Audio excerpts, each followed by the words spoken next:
إن الحمد لله نحمده ونستعينه ونستغفره ونؤمن به ونتوكل عليه فنعوذ بالله من شرور أنفسنا ومن سيئات أعمالنا من يهده الله فلا مضل له ومن يضلله فلا هادي له وأشهد أن لا إله إلا الله وحده لا شريك له وأشهد أن محمدا عبده ورسوله أما بعد فقد ذكر الله تعالى في القرآن الكريم أعوذ بالله السميع العليم من الشيطان الرجيم من همزه ونفسه ونفخه يا أيها الذين آمنوا اتقوا الله حق تقاته ولا تموتن إلا وأنتم مسلمون.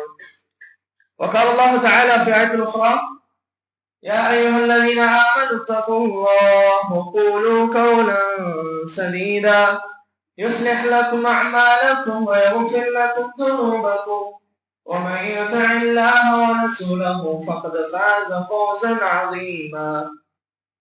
وقال الله تعالى في آية أخرى يا أيها الناس اتقوا ربكم الذي خلقكم من نفس واحدة وخلق منها زوجها وبث منهما رجالا كثيرا ونساء واتقوا الله الذي تساءلون به والأرحام إن الله كان عليكم رقيبا.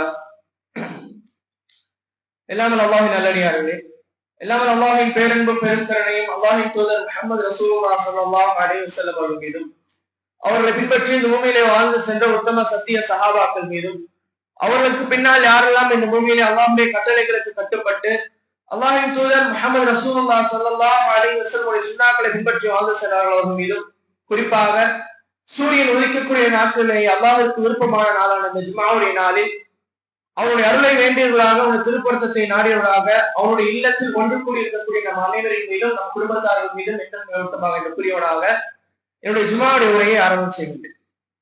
அன்பின் இஸ்லாமிய உறவுகளை உரைக்கு நுழைவதற்கு முன்னால் கொஞ்சம் உங்களுக்கு இடையில இருக்கக்கூடிய இடைவெளிகளை சீர் செஞ்சு அதை நிரப்பி பின்னாடி வரக்கூடியவங்களுக்கு அவர்கள் முன்னாடி வருவதற்கான முன்னாடி இடம் இருக்குதுங்கிறத பார்த்து உங்களை தாண்டி பிறருக்கு டிஸ்டர்ப் பண்ணி வருவதற்கான வாய்ப்பை கொடுக்காம உங்களுக்கு முன்னாடி இருக்கக்கூடிய இடங்களை நீங்க பூர்த்தி செய்யுங்க. அல்லாஹ் அதை கொண்டு உங்களுடைய காரியங்களை பூர்த்தி செய்வாங்க இன்ஷா அல்லாஹ். அன்பின் இஸ்லாமிய உறவுகளே, இன்ஷா அல்லாஹ் இன்றைய ஜும்ஆவுடைய உரையில் சின்ன குழந்தை முதல் பருவ வயதை அடைந்த புத்தி கூர்மை உள்ள ஒரு விஷயத்தை இதுதான் இப்படித்தான் விளங்கிக் கொள்ளக்கூடிய ஒரு சின்ன பிள்ளை முதல் வயோதிக வயதை அடைந்திருக்கக்கூடிய ஒருவர் வரை கவனம் எடுத்து நடக்க வேண்டிய, சரியாக இந்த விஷயத்தில் நீதமாக நடந்து கொள்ள வேண்டிய ஒரு முக்கியமான விஷயத்தை தான் நம்ம பார்க்க போறோம். அன்பின் இஸ்லாமிய உறவுகளே, சின்ன பிள்ளைகள்ல இருந்தே இதை நம்ம அவங்களுக்கு ஊட்டி வளர்க்கணும். என்ன விஷயம் அப்படின்னா, பொறுப்பு ஒரு விஷயத்தை நம்ம அவங்களுக்கு பொறுப்பு சாட்டுறோம், ஒரு விஷயத்துல அவங்களுக்கு பொறுப்பாளிகள் ஆக்கணும் அப்படின்னா அவங்க அதுல எப்படி நடந்துக்கணும், ஒரு பொறுப்பை அவங்க எப்படி கையாளணும், அந்த பொறுப்பு எவ்வளவு முக்கியமானது, அது என்ன பொறுப்பாக இருக்கட்டும். ஒரு பொருளை பிள்ளைய கையில கொடுத்து இதை இப்ப இந்த பக்கத்து வீட்டுல கொடுத்துடுவான்னு சொன்னாலும் அது என்னதான் பொறுப்பு. அந்த பிள்ளை என்ன பண்ணணும், சரியான முறையில அதை கொண்டு போய் பக்கத்து வீட்டுல சேர்க்கணும். அப்ப கொடுக்கும் போது அந்த பிள்ளைகிட்ட அல்லாஹ் உனக்கு இது சரியான முறையில கொண்டு போய் சேர்க்கறதுக்கு உதவி செய்யட்டும், அல்லாஹ் உனக்கு அருள் புரியட்டும், இதை நீ சரியான முறையில முடிக்கிறதுக்கு உனக்கு என்ன பண்ணட்டும், அல்லாஹ் அவருடைய கருணையை காட்டட்டும். இப்படிதான் நம்ம சொல்லி வளர்க்கும் போது பொறுப்புகள் எவ்வளவு முக்கியமானது என்பதை நம்முடைய பிள்ளைங்க உணர்ந்துக்குவாங்க. சின்ன பிள்ளையில இருந்தே இப்படி ஒரு பிள்ளை வளர்க்கப்பட்டால் கண்டிப்பாக அந்த பிள்ளை தன்னுடைய வாலிப பருவமாக இருந்தாலும் தன்னுடைய குடும்ப பருவமாக இருந்தாலும் எந்த ஒரு பருவத்திலையும் தன்னுக்கு கொடுக்கப்படக்கூடிய பொறுப்பை, தான் எந்த பொறுப்பில் இருக்கணும் அந்த பொறுப்பை சரியான முறையில் கையாளக்கூடிய ஒரு ஆளாக உருவாகும். உண்மையிலே அன்பின் இஸ்லாமிய உறவுகளே, இன்னைக்கு இந்த உலகத்துல யாரை எடுத்துக்கிட்டாலும் சரிதான், பொறுப்புகள் இல்லாத ஆளே கிடையாது. யாருக்கு சொன்னா இவர் பொறுப்பு இல்லாத ஆளுப்பா, அதாவது பொறுப்பு இருந்தும் அந்த பொறுப்பை சரியா நிறைவேற்றாத பார்த்தா சொல்லுவோம் இது பொறுப்பு இல்லாத ஆளுமோ. உண்மையிலே அந்த பொறுப்பு இல்லாத ஆளு நம்ம சொல்ற ஆளுக்கு என்ன இருக்கும், பல பொறுப்புகள் இருந்திருக்கும், பல பொறுப்புகளுக்கு உரியவரா இருப்பாரு, அதை அவர் சரியா பார்க்காததுனாலதான் பொறுப்பு இல்லாத ஆளுன்னு சொல்லுவோம். ஆனா உண்மையிலே இந்த உலகத்துல யாரை பார்த்தா என்ன சொல்ல முடியாது, இவருக்கு பொறுப்பு இல்லாத ஆள், இவருக்கு எந்த பொறுப்பும் கிடையாது, ஃப்ரீயா இருக்க நம்ம என்ன பண்ண முடியாது, சொல்ல முடியாது. அப்படி அல்லாஹ் படைக்கல. அப்ப ஒவ்வொரு ஆளையும் ஏதோ ஒரு அடிப்படையில பொறுப்புகளை கொடுத்துதான் நம்ம இந்த உலகத்துல படைச்சிருக்கோம். அதே சமயம் நம்ம புரிஞ்சுக்கணும், அந்த பொறுப்புகளை எல்லாரும் சமமானவர்களாக இருப்பாங்களான்னு கேட்டா கிடையாது. ஒவ்வொருவருக்கும் பொறுப்புகளை ஏற்றத்தாழ்வுகள் இருக்கும். ஒருவருடைய பொறுப்பை பார்த்தா தன் குடும்பம் தான் அவருக்கு மிகப்பெரிய பொறுப்பா இருக்கும். ஒருவருக்கு பார்த்தா தன்னுடைய வேலை தான் அவருக்கு மிகப்பெரிய பொறுப்பா இருக்கும். ஒருவருக்கு பார்த்தா சமுதாயம் அவருக்கு மிகப்பெரிய பொறுப்புல இருக்கு. அப்ப பொறுப்புகளை பொறுத்து ஏற்றத்தாழ்வுகள் இருக்கும்.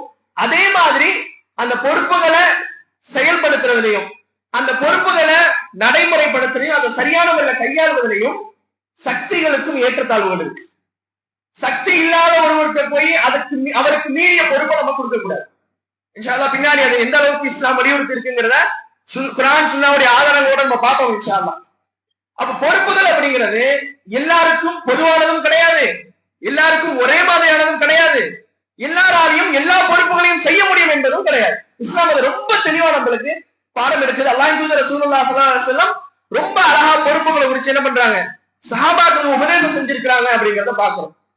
ஏன் இந்த அளவுக்கு பொறுப்புகள் முக்கியத்துவப்படுத்தப்படுது அப்படின்னா, ஒரு சமுதாயம் சரியா இயங்கணுமானால், உதாரணம் சொன்னா ஒரு ஆபீஸ் இருக்குது, அந்த ஆபீஸ் நல்ல நிலைமையில இருக்கணும், இன்னும் அடுத்த கட்டத்தை அடையணும் அப்படின்னா அந்த ஆபீஸ்ல ஒவ்வொருவரும் அவர்களுக்கு கொடுக்கப்பட்ட பொறுப்பை சரியா செய்யணும். அப்படி செய்யல அப்படின்னா அந்த ஆபீஸ் திவால் ஆகிறதுக்கும் அவங்கதான் காரணம், அந்த ஆபீஸ் முன்னேற போறதுக்கும் அவங்கதான் காரணம் இல்லையா? இப்ப ஒரு குடும்பத்தை எடுத்துக்குவோம், ஒரு குடும்பம் நல்லா இருக்கணும், நல்ல பேர் வாங்கணும், சரியா அந்த குடும்பத்துல எல்லாருக்கும் உரிமைகள் பகிரப்படணும் அப்படின்னா அந்த குடும்பத்துல ஒவ்வொருவரும் தன்னுடைய பொறுப்பை என்னங்கிறத உணர்ந்து செயல்படணும். இப்ப ஒரு மகனுக்கு என்ன பொறுப்பு, தன் தந்தையுடைய விஷயங்கள்ல கவனமா நடந்துக்கணும், பெற்றோருடைய விஷயத்துல கவனமா நடந்துக்கணும், தன் தந்தையுடைய சொத்துல கவனமா இருக்கணும். இதெல்லாம் பொறுப்பு இல்லையா? ஒரு வாலிபனுக்கு சம்பாதிக்காத ஒரு வாலிபன் வச்சுப்போம். இப்ப தன் தந்தையுடைய சொத்தை எடுத்து தன் தந்தையுடைய வருமானம், வீட்டுக்கு காசு வருது, அதை எடுத்து தேவையில்லாத செலவுகள் பண்றாரு அப்படின்னா அவர் பொறுப்பு வளர்ந்ததுன்னு அர்த்தம். நீங்க சொல்ற மாதிரி இல்லையா, காசை தேவையில்லாம செலவு பண்றான், தேவையில்லாத விஷயங்களுக்கு செலவு பண்றான், அனாவசியமா செலவு பண்றான், சொல்றமா இல்லையா? அப்ப என்ன பிரச்சனைனா அந்த வாலிபன் அந்த பொருளாதாரம் சார்ந்த அல்லாஹ் கொடுத்த பொறுப்பு என்னங்கிறத உணரல, அதை எதுக்கு செலவு பண்ணணுங்கிறத உணரல, தன் தந்தைக்கு அவன் என்ன இது சம்பந்த பொறுப்பு என்ன இருக்குங்கிறத உணரல. ஒரு ஆண் மகன் சம்பாதிக்கிறான், தன் வீட்டுக்கு சரியா காசு கொடுக்கறது இல்ல, தன் மனைவிக்கு சரியா செலவு பண்றது இல்ல, தன் பிள்ளைகளுக்கு சரியா செலவு பண்றது இல்லைன்னா தன் குடும்பத்தின் மீது அவனுக்கு என்ன பொறுப்பு கொடுக்கப்பட்டிருக்கிறோ உணரல. இப்ப இந்த மாதிரியான சூழல் இருக்கக்கூடிய குடும்பங்கள் எப்படி இருக்கும்? பிரச்சனைக்குரிய குடும்பங்களாகவும், மன நிம்மதி இல்லாத குடும்பங்களாகவும், கவலைக்குள்ளாக்கப்பட்ட குடும்பங்களாகவும் தானே இருக்கும். நம்ம யாருமே இந்த மாற்றத்தை சொல்ல முடியாது. அப்ப எங்க பொறுப்புகள் சரியாக செயல்படுத்தப்படலையோ, எங்க பொறுப்புகள் சரியான முறையில பின்பற்றப்படலையோ, கையாளப்படலையோ, கண்டிப்பா அங்க பிரச்சனை உருவாகும். அப்ப நம்முடைய எல்லாருடைய வாழ்க்கையும் சரியா செயல்படணுமானால் நாம நமக்கு கொடுக்கப்பட்ட பொறுப்புகளை சரியான முறையில் நாம பின்பற்றணும். இது உலகம் சார்ந்த பொறுப்புகளா இருந்தாலும் அதுதான், மார்க்கம் சார்ந்த பொறுப்புகளா இருந்தாலும் அதுதான். இப்ப மார்க்கம் சார்ந்த பொறுப்புகளை நம்ம கவனமா இருக்கணும், உலகம் சார்ந்த பொறுப்புல கவனம் இல்லாம இருக்கலாம், அப்படி கிடையாது. பொறுப்பு என்று வந்துவிட்டாலே அது எந்த பொறுப்பா இருந்தாலும் அதுல சரியா இருக்கணுங்கிறது ரொம்ப முக்கியம். ஆனா இங்க ஒரு சின்ன வித்தியாசம் என்ன அப்படின்னா, ஒரு முஸ்லிமுக்கும் ஒரு முஸ்லிம் அல்லாதவருக்கும் இந்த பொறுப்புகளுடைய விஷயத்துல ஒரு சின்ன மாற்றம் இருக்கு. ஆனா அது மிகப்பெரிய விளைவுகளையும் மிகப்பெரிய மாற்றங்களையும் ஏற்படுத்தக்கூடிய ஒரு விஷயம். என்ன, ஒரு முஸ்லிமுக்கும் முஸ்லிம் அல்லாதவருக்கும் ஒரு பொறுப்பு வழங்கப்படுதுன்னு வச்சுக்கோங்க. ஒரே பொறுப்பு, நல்லா புரிஞ்சுக்கோங்க, ஒரே பொறுப்பு தான். அல்லது ஒரு கடையை பாத்துக்கணும்னு வச்சுக்கோங்க. ஒரு ஆள் என்ன பண்றாரு, தன்னுடைய கடைய 2 கடை இருக்கு அவர்கிட்ட, அந்த 2 கடையை என்ன பண்றாரு, ஒரு முஸ்லிம்கிட்ட பொறுப்பு கொடுத்து ஒரு கடையை புடைக்கிறாரு, முஸ்லிம் அல்லாத ஒரு ஆள்கிட்டையும் பொறுப்பு கொடுத்து அந்த கடையை போய்க்கிறாரு. இந்த 2 பேருமே நம்பிக்கைக்குரியவர்கள். முஸ்லிமும் நம்பிக்கைக்குரியவர் தான், இந்த முஸ்லிம் அல்லாத நபரும் நம்பிக்கைக்குரியவர் தான், யாரும் மோசமானவர்கள் கிடையாது.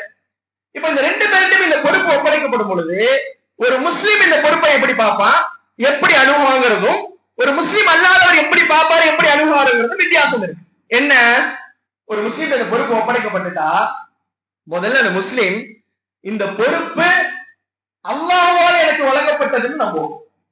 இந்த பொறுப்பு யார் மூலமா எனக்கு கொடுக்கப்பட்டிருக்கு, அல்லாஹ்வால் கொடுக்கப்பட்டதுன்னு நம்புவோம்.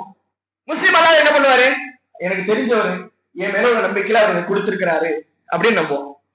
2வது, அந்த முஸ்லிம் எனக்கு கொடுக்கப்பட்ட இந்த பொறுப்புல நான் அல்லாஹ்விற்கு பயந்து சரியான முறையில் நடந்து கொள்ளணும்னு நம்புவோம். எப்படி, நான் அல்லாஹ்விற்கு பயந்து இந்த பொறுப்புல நான் சரியா நடந்துக்கணும்னு நம்புவோம். முஸ்லிம் அல்லாத ஒருவர் அவர் என் மேல கண்ணியம் வச்சிருக்காரு, அவருடைய கண்ணியத்துக்கு பாதகம் பண்ணி வைக்காத அளவுக்கு நான் நடந்துக்கணும் அப்படிம்பாரு. அப்ப இதுல ரொம்ப அடுத்தடுத்து விளக்கணும் தேவையில்லை, நம்மளுக்கு புரியும். அப்ப இந்த 2 பேரும் முஸ்லிம் அல்லாதவருடைய பொறுப்பு சார்ந்த விஷயம் எப்படி இருக்குன்னா, முழுக்க முழுக்க இவன் அல்லாஹ்வை சார்ந்த அந்த பொறுப்புகள் இருப்பான். முஸ்லிம் அல்லாத ஒருவர் அது யாரால வழங்கப்பட்டுச்சோ யாரால கொடுக்கப்பட்டுச்சோ காரண காரியங்களை வச்சு என்ன பண்ணுவாரு, அதை சார்ந்தவர் இருப்பார். அப்ப முஸ்லிமாக நாம ஒவ்வொருவரும் நம்பணும், நான் ஒரு குடும்பத்தின் தலைவன் என்றால் நான் பிறந்துட்டேன், நான் கணவனா மாறிட்டேன், அந்த குடும்பத்தில் நான் வயசுல மூத்தவன் ஆயிட்டேங்கிறதுனால கொடுக்கப்பட்ட பொறுப்பு அல்ல. அல்லாஹ் அதை எனக்கு அந்த நேரத்துல கொடுத்திருக்கிறான். என் தந்தை இறந்துட்டாருங்கிறதுனால நான் அந்த குடும்பத்துல பொறுப்பாளி ஆகல, அல்லாஹ் என்னை பொறுப்பாளி ஆக்கி இருக்கிறான் அப்படிங்கிற ஒரு நம்பிக்கை நம்ம வரணும். என்னைக்கு ஒரு முஸ்லிம்கிட்ட இந்த நம்பிக்கை தன் பொறுப்புகளை சரியான முறையில வருதோ, ஒரு காலமும் அவனுடைய பொறுப்புல அவன் அநியாயம் செய்ய மாட்டான், மோசடி செய்ய மாட்டான், யாரையும் ஏமாற்ற மாட்டான், யாருக்கும் துன்பம் ஏற்படும் அளவுக்கு அந்த பொறுப்பை அவன் செயல்படுத்தக்கூடியவனா இருக்க மாட்டான். ஆனா அதே சமயம் எனக்கு தெரிஞ்ச ஒருத்தர் ரெண்டு பொறுப்பு கொடுத்தாரு அப்படிங்கிற ஒரு காலத்துல நான் அந்த பொறுப்பை ஏற்று செய்யறேன்னா ஒரு நேரம் அல்ல, ஒரு நேரம் என்னுடைய சுய விருப்பு வெறுப்புகளின் காரணமாக எனக்கு பிடிக்காத ஆனா அந்த ஓனர் செய்ய வேண்டும் என்று நினைக்கக்கூடிய விஷயத்தை நான் தட்டி விட்டுருவேன், செய்ய மாட்டேன், எனக்கு பிடிக்கல அதனால வேணாம் அப்படின்னு. இன்ஷால்லா உள்ள போகும்போது நிறைய விஷயங்கள் சம்பந்தமா இருக்கு, நான் மேலோட்டமா சில உதாரணங்களை மட்டும் உங்களுக்கு சொல்றேன். அப்ப இந்த பொறுப்புகள் சம்பந்தமா சுருக்கமா நம்ம விளங்கணுமானால் ஒரு முஸ்லீம் அல்லாதவன் பார்க்கக்கூடிய விதம், ஒரு முஸ்லீம் அல்லாஹ் மூலம் தனக்கு கொடுக்கப்பட்டது நான் இதுல சரியா இருக்கணும் அப்படிங்கிற பயம் வரும். ஒரு முஸ்லீம் அல்லாதவர் காரண காரியங்களை வச்சு அது நடப்பார். அப்ப நாம நல்லா விளங்கிக்கணும், நம்மளுக்கு கொடுக்கப்பட்டிருக்கிற ஒவ்வொரு பொறுப்பும் அல்லாஹ்வால் கொடுக்கப்பட்டதுதான். என் மனைவியை நான் பராமரிப்பது அல்லாஹ்வால் எனக்கு கொடுக்கப்பட்டது, என் பிள்ளைகளை நான் பராமரிக்க வேண்டும் என்பது அல்லாஹ்வால் எனக்கு கொடுக்கப்பட்டது. என் மனைவி நான் காசு கொடுப்பேன் கொடுக்காம இருப்பேன் ஒரு காலமும் அப்படி நம்ம சொல்ல முடியாது. என் பிள்ளைங்க நான் செலவு செய்வேன் செய்யாம இருப்பேன் அப்படி யாருமே ஒரு காலமும் நம்மள சொல்ல முடியாது. ஏன் தெரியுமா, அல்லாஹ் ரசூலுல்லாஹ் ஸல்லல்லாஹு அலைஹி வஸல்லம் சொல்றாங்க, புகாரில பதிவாகி இருக்கக்கூடிய ஹதீஸ் 893வது ஹதீஸ், புகாரில 893வது ஹதீஸா இருக்கு. குல்லுக்கும் ராயின் வ குல்லுக்கும் மஸ்ஊலுன் அன் ரஅய்யத்திஹி. ரசூலுல்லாஹ் ஸல்லல்லாஹு அலைஹி வஸல்லம் உங்கள் ஒவ்வொருவரும் பொறுப்பாளிகள். ரசூலுல்லாஹ் சொல்றாங்க உங்கள் ஒவ்வொருவரும் பொறுப்பாளிகள், உங்கள் ஒவ்வொருவருடைய பொறுப்பை குறித்தும் விசாரிக்கப்படுவீர்கள். நான் சொல்றேன் என்னுடைய மனைவி எனக்கு பொறுப்பாளி, அந்த பொறுப்பை குறித்து நான் விசாரிக்கப்படுவேன். அதனால அல்லாஹ் ரசூலுல்லாஹ் ஸல்லல்லாஹு அலைஹி வஸல்லம் தொடர்ச்சியா சொல்றாங்க, அல் இமாமு ராஇ, ஒரு இமாம் ஒரு தலைவர் பொறுப்பாளி, வ மஸ்ஊலுன் அன் ரஅய்யத்திஹி, அவர் அந்த தலைமைத்துவத்தை குறித்து கேள்வி கேட்கப்படுவார். உனக்கு தலைமைத்துவம் வழங்கப்பட்டுச்சா இல்லையா? அவர் நாட்டுடைய அரசாகவும் இருக்கலாம், ஒரு வீட்டினுடைய தலைவராகவும் இருக்கலாம், ஒரு பள்ளிவாசலுடைய தலைவராகவும் இருக்கலாம், ஒரு ஆபீஸுடைய தலைவர், யாராலும் இருக்கட்டும், தலைவர் அப்படிங்கிற ஒரு இடத்துக்கு ஒரு வந்துட்டாருன்னா அது எங்கேயாவது இருக்கட்டும், அதை குறித்து அல்லாஹ் கேள்வி கேட்பான். அது மார்க்கம் சம்பந்தப்பட்ட விஷயமாக இருந்தாலும் சரி, உலகம் சம்பந்தப்பட்ட விஷயமாக இருந்தாலும் சரி. நம்ம என்ன நினைச்சிடக்கூடாது, மார்க்கம் சம்பந்தப்பட்ட விஷயத்துக்கு தான் அல்லாஹ் கேள்வி கேட்பான், உலகம் சம்பந்தப்பட்ட விஷயத்துக்கு இல்லைன்னு நினைச்சிடக்கூடாது. பொறுப்புகள் என்று வந்துட்டா இந்த உலகம் சார்ந்த ஒரு சின்ன விஷயமா இருந்தாலும் அல்லாஹ் கேள்வி கேட்பான், மார்க்கம் என்று வந்தாலும் அதுலயும் சின்ன விஷயமா இருந்தாலும் அல்லாஹ் என்ன பண்ணுவான், கண்டிப்பா நம்முடைய பொறுப்பை குறித்து கேள்வி கேட்பான். அப்போ ஒரு இமாம் அவருடைய பொறுப்பை குறித்து கேள்வி கேட்கப்படுவார். ஒரு மனிதன் ராயின் ஃபி அஹ்லிஹி, அவனுடைய குடும்பத்துக்கு அவன் பொறுப்பாளி, மஸ்ஊலுன் அன் ரஅய்யத்திஹி, அவனுடைய குடும்பத்தை குறித்து அவனுக்கு வழங்கப்பட்ட பொறுப்பை குறித்து கேள்வி கேட்கப்படுவான். உன் மனைவியோட எப்படி நடந்துகிட்ட, உன் பெற்றோரோட எப்படி நடந்துகிட்ட, உன் பிள்ளைகளோட எப்படி நடந்துகிட்ட, அவங்களுக்கு செய்ய வேண்டிய உரிமைகளை செஞ்சியா, கொடுக்க வேண்டிய உரிமைகளை கொடுத்தியா, அல்லாஹ் கண்டிப்பா கேட்பான். அடுத்து அல்லாஹ் ரசூலுல்லாஹ் ஸல்லல்லாஹு அலைஹி வஸல்லம், வல் மர்அத்து ராயியத்து ஃபி பைத்தி ஜௌஜிஹா, ஒரு பெண் தன் கணவனுடைய குடும்பத்திற்கு, தன் கணவனுடைய வீட்டிற்கு பொறுப்பாளி. மனைவியை சொல்றாங்க, ஒரு பெண் தன் கணவனுடைய வீட்டிற்கு அவனுடைய குடும்பத்திற்கு பொறுப்பாளி. மஸ்ஊலத்துன் அன் ரஅய்யத்திஹா, அவளுடைய அந்த பொறுப்பை குறித்து கேள்வி கேட்கப்படும். உன் கணவன் நல்ல முறையில் நடந்துக்கிட்டியா, உன் பிள்ளை அவனுடைய பிள்ளையை நீ சரியா வளர்த்தியா, அவனுக்கு செய்ய வேண்டிய கடமைகள் முழுமையா இல்லையா, அல்லாஹ் ஒரு பெண்ணை குறிச்சு கேள்வி கேட்பான். அல்லாஹ் ரசூலுல்லாஹ் ஸல்லல்லாஹு அலைஹி வஸல்லம் உங்களை ஒவ்வொருத்தரும் பொறுப்பாளி, உங்க பொறுப்பை குறித்து கேள்வி கேட்கப்பட்டு சொல்லிட்டு போகல, பிரிச்சு பாடம் எடுக்கிறாங்க. அல்லாஹ் எந்த அளவுக்கு உங்களை கேள்வி கேட்பான், எந்த அளவுக்கு நீங்க பொறுப்பாளிங்க, உங்களுடைய பொறுப்புகள் எந்த அளவுக்கு கவனிக்கப்படும், எந்த அளவுக்கு விசாரிக்கப்படும்ங்கிறத அல்லாஹ் ரசூலுல்லாஹ் ஸல்லல்லாஹு அலைஹி வஸல்லம் பிரிச்சு நம்மளுக்கு பாடம் எடுக்கிறாங்க. ரசூல் அடுத்து சொல்றாங்க, வல் காதிமு ராயின் ஃபி மாலி சய்யிதிஹி, வேலையாள் வேலை பார்க்கிற தொழிலாளி தன் எஜமானன் தன் முதலாளியுடைய செல்வத்திற்கு பொறுப்பாளி, அவன் அதை குறித்து கேள்வி கேட்கப்படுவான். நாம என்ன பண்றோம், நாம என்ன நினைக்கிறோம், நம்ம பெரும்பாலும் கடையில வேலை பார்க்கிறோம் இல்லையா, நாம ஓனர் அப்படிங்கிறத விட நாம வேலை பார்க்கக்கூடிய ஆளா இருக்கும். கண்டிப்பா நாம பார்க்கக்கூடிய அந்த வேலையில முதலாளிக்கு தெரியாம நம்ம எதை செஞ்சாலும் அவருடைய அந்த கடையில கண்டிப்பா அதை குறித்து அல்லாஹ் நம்ம கேள்வி கேட்பார். நாம சின்ன விஷயம் தானே, இது பெருசா தெரிஞ்சிட போகுதா அப்படி நம்ம நினைச்சாலும் அல்லாஹ் அதையும் கேட்பான். அல்லாஹ் நீளமானவன், ஒரு சின்ன விஷயத்த கூட அல்லாஹ் விட மாட்டான். நாளைக்கு மறுமையில அந்த காபிர்கள், அல்லாஹ் பாதுகாக்கணும் அந்த நிலைமை, நம்ம எல்லாருமே பாவத்துல ரொம்ப மூழ்கின ஆளு காபிர்களுக்கு அவருடைய ஏடுகள் எடுத்து காண்பிக்கப்படும். அல்லாஹ் குர்ஆன்ல சொல்றான், அவங்க எப்படி புலம்புவாங்கன்னா, சின்னது பெருசு எதையுமே விட்டு வைக்கலையே, இது எல்லாத்தையுமே எழுதி வச்சிருக்குது இந்த ஏடு, கை சேதம், நான் மண்ணா இருக்க கூடாதான்னு அவங்க கேட்கிற அளவுக்கு நம்முடைய அமல்கள் மொத்தமும் நோட் பண்ணப்படும். எந்த அளவுக்கு நம்ம எல்லாருக்குமே தெரியும், 2 மலக்குமார்கள் வலப்புறமும் இடதுபுறமும் இருக்காங்க. நல்ல வார்த்தைகளை சொல்லும் போது அந்த நல்ல வார்த்தை ஒவ்வொன்றும் எதுவும் மிஸ் ஆகாம எழுதப்படுது. கெட்ட வார்த்தைகள் சொல்லும் போது, தீய வார்த்தைகள் சொல்லும் போது அது ஒவ்வொன்றும் மிஸ் ஆகாம எழுதப்படுது இல்லையா? அப்ப இது எல்லா நாளைக்கு நமக்கு முன்னாடி ஏடா கொண்டு நிறுத்தப்படும். அப்ப எல்லாவற்றின் குறித்து நம்ம கேள்வி கேட்கப்படும். அப்ப என்ன சொல்றாங்க ரசூலுல்லாஹி ஸல்லல்லாஹு அலைஹி வஸல்லம், வல் ஹாதிம், ஒரு வேலையாள், பணியாள், ராயின் ஃபி மாலி ஸய்யிதிஹி வ மஸ்ஊலுன் அன் ரஅய்யதிஹி, ஒரு தொழிலாளி அவனுடைய முதலாளியுடைய சொத்துக்கு அவன் பொறுப்பாளி, அதை குறித்து அவன் கேள்வி கேட்கப்படுவான். அப்ப அடுத்து அல்லாஹ் ரசூலுல்லாஹி ஸல்லல்லாஹு அலைஹி வஸல்லம் சொல்றதா அந்த ஹதீஸ் அறிவிக்கக்கூடிய சஹாபி சொல்றாங்க, ஹஸிப்து அன்ன கத் ஃபால, மேலும் ரசூலுல்லாஹி ஸல்லல்லாஹு அலைஹி வஸல்லம் சொன்னாங்க, வர்ரஜுலுன் ராயின் ஃபி மாலி அபீஹி, ஒரு மனிதன் தன் தந்தையின் சொத்திற்கு பொறுப்பாளி,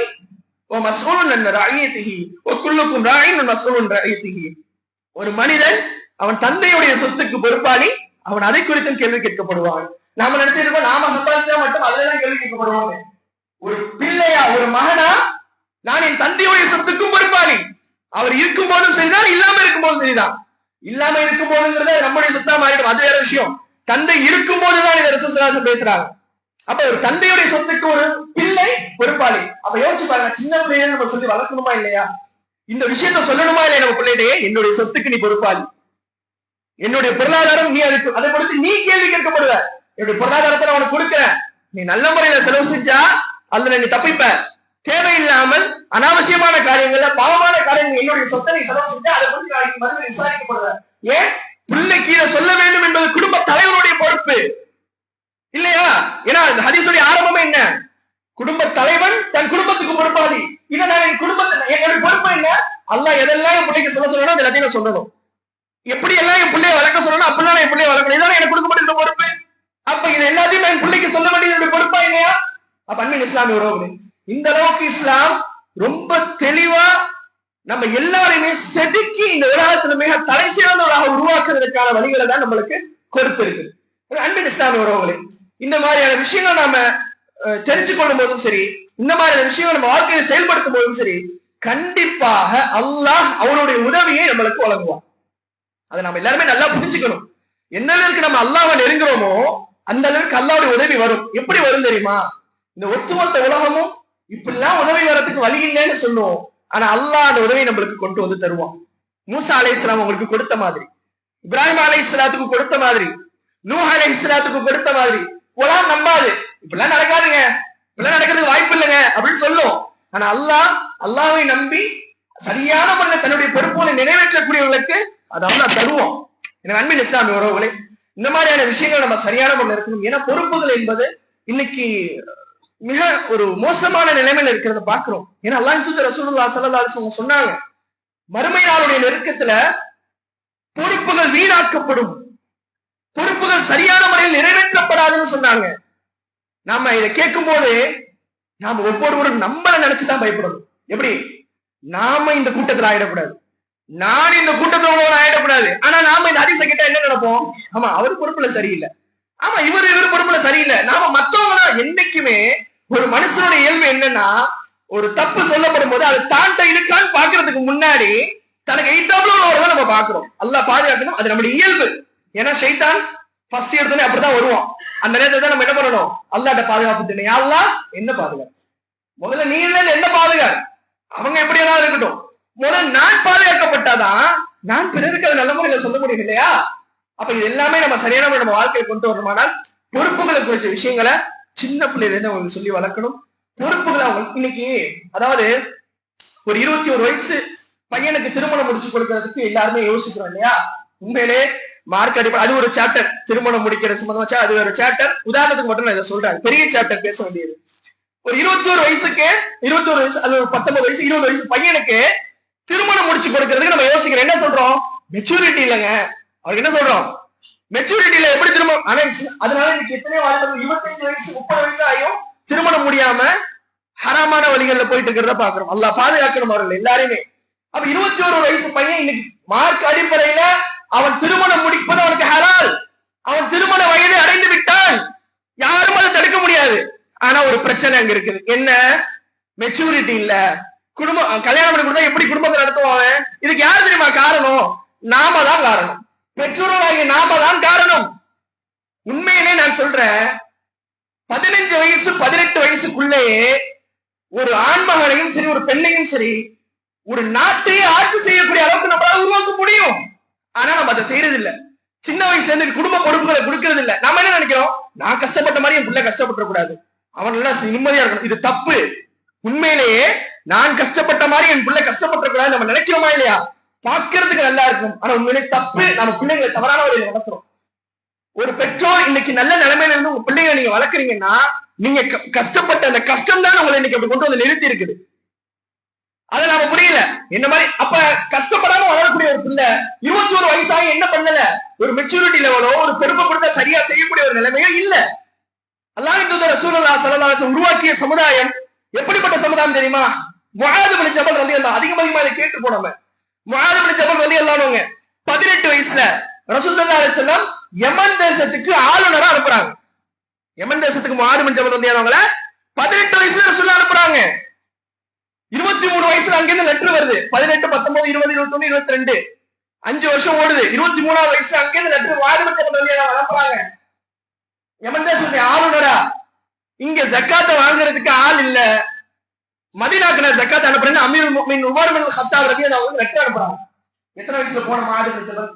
18 வயசுல போனாங்க. 5 வருஷத்துல அந்த நாட்டையே செல்வ செழிப்பான ஒரு நாடா மாத்துறாங்க. மார்க் அடிப்படையை ஃபாலோ பண்ணதுனால, மார்க்க விஷயங்களை சரியா நிறைவேற்றதுனால, தன்னுடைய பொறுப்பு என்னங்கிறத உணர்ந்து அவங்க நடந்து கொண்டதுனால. யோசிச்சு பாருங்க, முடியாத நம்மளால நம்ம பிள்ளைகளை உருவாக்க முடியாதா?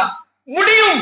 ஆனா நாம உருவாக்காம வச்சுட்டு உட்கார்ந்து இருக்கோம். இதான் பிரச்சனை. இங்க அன்பின் இஸ்லாமிய உறவுகள், என்ன வேணாலும் பிள்ளைங்க ஸ்கூல் படிக்கட்டும், பிரச்சனை இல்லை.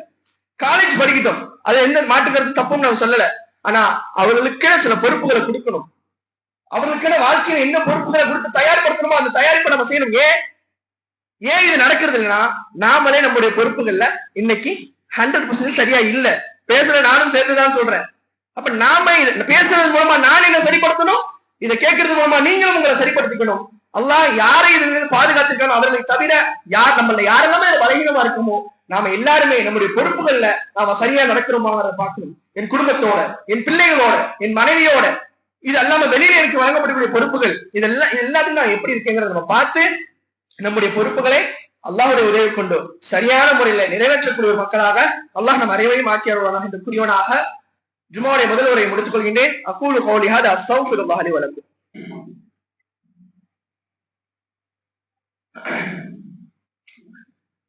அல்ஹம்துலில்லாஹ் அல்ஹம்துலில்லாஹி அல்லதி வஹ்தா அஸ்ஸலாத்து வஸ்ஸலாமு அலா மன் லா நபிய்ய பஅதா. அன்பின் இஸ்லாமிய உறவுகளே, பொறுப்பு எந்த அளவுக்கு முக்கியமான ஒரு விஷயம் என்பதையும், எந்த அளவிற்கு நாம அந்த விஷயத்துல கவனம் எடுக்கணும், நம்முடைய பிள்ளைகளை அதை எந்த அளவுக்கு பொறுப்புள்ளவர்களாக வளர்க்க வேண்டும் என்பதை பற்றியும் ஜும்மாவுடைய முதல் உரையில பார்த்தோம். அல்லாஹ்வின் தூதர் ரசூலுல்லாஹி ஸல்லல்லாஹு அலைஹி வஸல்லம் இந்த பொறுப்புகளை குறித்து சில உபதேசங்களை, மிக சிறந்த உபதேசங்களை நம்மளுக்கு சொல்லியிருக்கிறாங்க.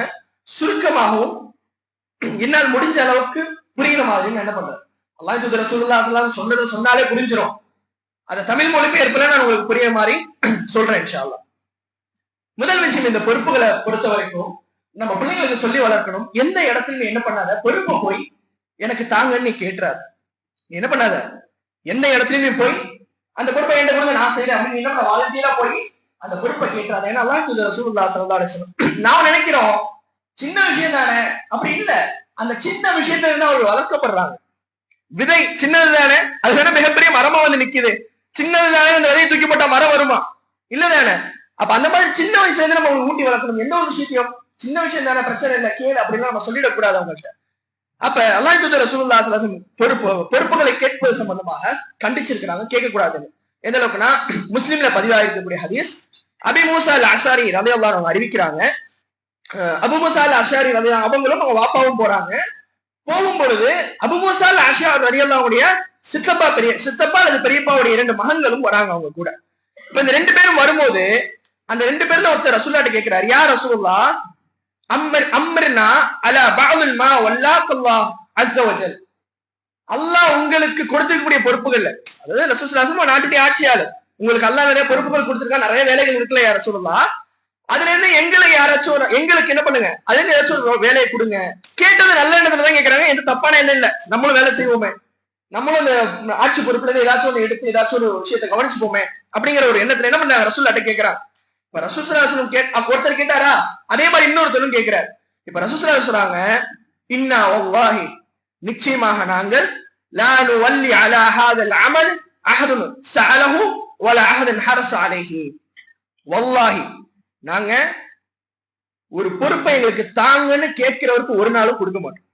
ரசூல் என்ன சொல்றாங்க, இந்த பொறுப்பை எனக்கு தாங்கல அப்படின்னு ஒருத்தர் கேட்டா ரசூல் சொல்றாங்க, ஒரு காலமும் யாராச்சும் இப்படி கேட்டுட்டாங்கன்னா முதல்ல அவருக்கு தான் நாங்க பொறுப்பை கொடுக்க மாட்டோம். அடுத்த ரசூல் சொல்றாங்க, அந்த பொறுப்புக்கு நான் வந்தா நல்லா இருக்கும்னு யார் ஆசைப்படுறாரோ அவருக்கும் கொடுக்க மாட்டோம். புரியுதா ரசூல் சொல்லக்கூடிய விஷயம்? ஒருத்தர் பொறுப்பை வந்து இந்த பொறுப்பை எனக்கு தாங்கன்னு கேட்டா அவருக்கு தான் முதல்ல கொடுக்க கூடாது. ரசூலுல்லாஹ் சொல்றாங்க, கேட்கிறவருக்கும் பொறுப்பு கொடுக்காது. ரெண்டாவது, அந்த பொறுப்பின் மேல ஆசை வைக்கிறாரா இல்லையா, இந்த பொறுப்பு வந்து நல்லா இருக்கு எனக்கு ஆசை வைக்கிறாரா இல்லையா, அவருக்கும் நீங்க என்ன பண்ணாதீங்க, பொறுப்பை கொடுக்காதீங்க, நாங்க இப்படிதான் செய்வோம் ரசூலுல்லாஹ் என்ன பண்ணாங்க, அந்த கேட்ட 2 பேருக்கும் சொல்றாங்க. அதே மாதிரி ரசூல் ஸல்லல்லாஹு அலைஹி வஸல்லம் இன்னொரு முறை அப்துர் ரஹ்மான் இப்னு சமூரா ரலியல்லாஹு அன்ஹு பார்த்து சொல்றாங்க, قال لي رسول الله صلى الله عليه وسلم, ரசூலுல்லாஹ் எனக்கு சொன்னாங்க, யா அப்துர் ரஹ்மான், அப்துர் ரஹ்மானே, லா தஸ்அலில் இமாரத, நீ எந்த ஒரு நிர்வாக பொறுப்பையும் கேட்காத, நீ எந்த ஒரு நிர்வாக பொறுப்பையும் கேட்காத. இந்த உபதேசங்கள்லாம் நம்ம பிள்ளைகளுக்கு பண்ணணும். நம்ம எல்லாம் இது குறித்த பொறுப்பாளிகள். அல்லாஹ்வின் தூதர் ரசூலுல்லாஹ் ஸல்லல்லாஹு அலைஹி வஸல்லம் ஒவ்வொரு ஆள்கிட்டையும் அப்படிதான் நடந்தாங்க. அதாவது ரசூலுல்லாஹ் எந்த அளவுக்கு தெரியுமா சஹாபாக்கிட்ட நடந்தாங்க, ஒவ்வொரு சஹாபியும் நினைப்பாங்க ரசூலுல்லாஹ் ஏன்ட்ட நடந்த மாதிரி வேற யார்ட்டையும் நடந்துக்க மாட்டாங்க. அது அந்த அளவுக்கு க்ளோஸா ஒவ்வொரு சஹாபியும் நினைப்பாங்க, ஏன்ட்ட தான் ரசூலுல்லாஹ் க்ளோஸா இருக்காங்க, ஏன்ட்ட தான் ரசூலுல்லாஹ் அவ்வளவு பாசமா இருக்காங்க அப்படின்னு நினைப்பாங்க. எந்த அளவுக்கு ஒவ்வொரு சஹாபியும் நினைப்பாங்க, ஏன்ட்ட நடந்துகிட்ட மாதிரி ரசூலுல்லாஹ் எந்த சஹாபியும் நடக்கலன்னு, இப்படிதான் ஒவ்வொரு சஹாபாக்களும் நினைப்பாங்க. அப்ப அல்லாஹ் ரசூலுல்லாஹ் எல்லாத்தையுமே ஒரே முறையில ஒரே மாதிரி நடந்திருக்கிறாங்க. அப்ப நாமளும் அதே மாதிரிதான் நடக்கக்கூடிய மக்களா இருக்கணும். அதுல முதன்மையான நம்முடைய குடும்பம், நம்முடைய பிள்ளைகள் இல்லையா, அப்ப நம்முடைய பிள்ளைகளுக்கு எல்லாம் இந்த உபதேசத்தை செய்யணும். ரசூல் ஸல்லல்லாஹு அலைஹி வஸல்லம் சொல்றாங்க, நேரத்தில் அருமையை நான் அதோடைய தமிழாக்கத்தை மட்டும் சொல்றேன். அப்துர் ரஹ்மானே, ஆட்சியின் பொறுப்பை நீங்கள் கேட்காதீர்கள், ஏனெனில் நீங்க கேட்டது உங்களுக்கு வழங்கப்பட்டால் நீங்க அந்த பொறுப்போட தனியா விடப்பட்டுருவீங்க. எப்படி ஒருத்தர் பொறுப்பை கேட்டவருக்கு அந்த பொறுப்பு கொடுக்கப்படுதுன்னா அந்த பொறுப்பு சார்ந்த எந்த உதவியும் அல்லாஹ்வின் பக்கத்திலிருந்து உங்களுக்கு வராது. நீ ஆச்சு அந்த ஒரு பொறுப்பாச்சு அல்லாஹ் என்ன பண்ணுவான், விட்டுடுவான். ஆனா அதே சமயம் நீ கேட்காமல் உனக்கு ஒரு பொறுப்பு வழங்கப்படுது அப்படின்னா அந்த பொறுப்பை தட்டின்னு சொல்ல சொல்லல. இன்னைக்கு உள்ள பிரச்சனை என்ன, நம்ம இதை சொன்னா கேட்போம், ஏங்க வர்றவங்களுக்கு கொடுக்கலன்னா யாருக்குமே எல்லாம் ஓடுறாங்களே பொறுப்பு கொடுக்கறதுக்குன்னு. அது நீண்ட நெடிய பொறுப்பு சார்ந்து நம்ம பேச வேண்டிய இன்னும் ஒரு பக்கம். நாம எல்லாருமே பொறுப்பை ஏற்றுக்கொள்ளக்கூடியவர்களாக இருக்கணும், சக்தி இருக்கும் பட்சத்துல. சக்தி இல்ல நம்ம எனக்கு சக்தி இல்லை அப்படின்னு, அது ஒரு நீண்டமான ஒரு ஆழமான தலைப்பு. நான் சுருக்கமா சில விஷயங்கள் மட்டும் நான் சொல்றேன். அப்ப ரசூல் அப்துர் ரஹ்மான் சொல்றாங்க, உன்னை கேட்காமலே உனக்கு ஒரு பொறுப்பு வழங்கப்படுமையானால் அல்லாஹ்வுடைய உதவி உனக்கு அதுல இருக்கும். அப்ப நம்ம யாரும் பொறுப்பை விட்டு திடீர்னு வந்து இதை பண்ணுங்க அப்படின்னா நம்ம ஓடணுங்கிற தேவையில்லை. நம்மளால முடியுமானா கண்டிப்பா அதை செய்யலாம். ஏன், கேட்காமலே வழங்கப்படக்கூடிய பொறுப்புகளுக்கு அல்லாஹ்வுடைய உதவி வரும். ரசூல் ஸல்லல்லாஹு அலைஹி வஸல்லம் அந்த சஹாபிக்கு உபதேசம் செய்யறாங்க. அப்ப நாம இந்த விஷயத்துல புரிஞ்சுக்கிறது என்னன்னா, பொறுப்புகளை நாம் என்ன பண்ணக்கூடாது, எந்த நேரத்திலும் கேட்கக்கூடியவர்களாகவும் ஆசைப்படக்கூடியவர்களாக இருக்கக்கூடாது. அதே சமயம் வழங்கப்படும் பொழுது அதை அல்லாஹ்வுடைய உதவியோடு செய்யக்கூடிய முடியும் அப்படிங்கிற நம்பிக்கை இருக்கும் பொழுது நம்ம என்ன பண்ண முடியும், அந்த பொறுப்புகளை எடுத்து செயல்பட முடியும். அடுத்த அல்லாஹ்வின் தூதர் ரசூலுல்லாஹி ஸல்லல்லாஹு அலைஹி வஸல்லம் சொல்றாங்க, தகுதி பார்த்து, அதாவது இப்ப நான் ஃபர்ஸ்ட் சொன்னேன் இல்லையா பொறுப்பு வழங்கப்படுறது அப்படின்னு, இப்ப ரசூல் அதுக்கு ஒரு கைட் பண்றாங்க. தகுதி வாழ்ந்துதான் பொறுப்பு வழங்கணும். பொறுப்பு வழங்கினா ஏத்துக்கணுங்கிறத ரசூலுல்லாஹ் சொல்லிட்டாங்க. அதனால நான் இஷ்டத்துக்கு என்ன பண்ண முடியாது, பாக்குறாட்டுக்கா போய் இதை நீங்க செய்ய. இப்ப ரசூலுல்லாஹ் வந்து பொறுப்பை பெற்றுக்கொள்ளக்கூடிய இடத்துல இருக்கிறவருக்கு உபதேசம் பண்ணிட்டாங்க. எப்பா நீ கேட்காம உனக்கு கொடுக்கப்பட்டா நீ வாங்கி செய்யி, அல்லாஹ் உதவி பண்ணுவாங்க.